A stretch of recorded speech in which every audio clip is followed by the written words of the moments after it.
जैन को होशियार। जैन बेटा, जैन अब कैसी तबीयत है तुम्हारी बेटा? मैं ठीक हूँ बाबा। जैन बेटा, कम से कम हमें तो बता देते, इतनी परेशानी उठानी पड़ी। ऐसे करते हैं कोई? बाबा मुझसे नाराज थे। पापा नाराज थे? हम तो नाराज नहीं थे ना। बेटा मैंने तो गुस्से में आकर तुमसे घर छोड़ने को कहा था, रिश्ते नाते तोड़ने को तो नहीं कहा था। मेरे इस दुनिया में और है कौन तुम्हारे अलावा? लेकिन आपको अपनी जबान ज्यादा प्यारी है ना। मत करो ऐसी बातें। अच्छा चलो ये बताओ, कैसा महसूस कर रहे हो? कैसी तबीयत है तुम्हारी? मैं ठीक हूँ पप्पू, बहुत ढीठ हूँ, कुछ नहीं होगा मुझे। देख नाक बरेली, कैसी दिल दुखाने वाली बातें कर।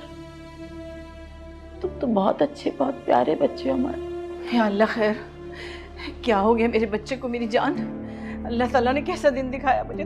तुम्हारे लिए ये सब देखना था। बड़ी अम्मी मैं ठीक हूँ, आप संभालें खुद को। ये क्यों संभालेंगी खुद को? यही तो दिखावे का वक्त है। बेटा मेरा चाहिए यूं बिस्तर पे पड़ा हो, मैं अपने आप को कैसे संभाल सकती हूँ? तू जहाँ प्लीज बैठ जाइए, वरना इस तरह जैन की तबीयत और खराब हो जाएगी। तो डॉक्टर को बुला के लाता हूँ।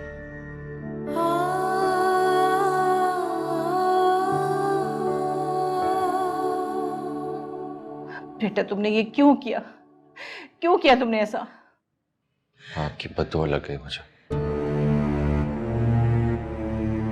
कैसी बातें कर रहे हो? मैं तुम्हें भला क्यों बददुआ दूंगी? मेरी औलाद की तरह हो तुम। औलाद की तरह ही है ना, समझा तो नहीं कभी आपने? तभी तो फर्क किया आपने शफक में और इसमें।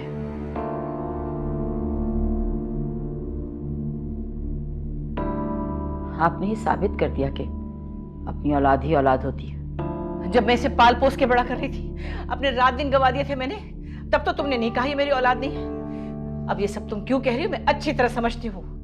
बस कर दे नूरजहां भाभी, मुझे भी सब समझ आ रही है। कान पक गए सुन सुन के, मैंने पाला, मैंने ये किया, मैंने वो किया। सिला भी तो आप ही मांग रही है ना, चाहे इसमें जैन की जान ही चली जाए। आपको क्या लगे? आप लोग क्या कर रहे हैं? आहिस्ता बोले, बराबर में सर्जरी का पेशेंट है। आप लोग पढ़े लिखे लोग लगते हैं, इतना सेंस होना चाहिए, मरीज का ख्याल करिए।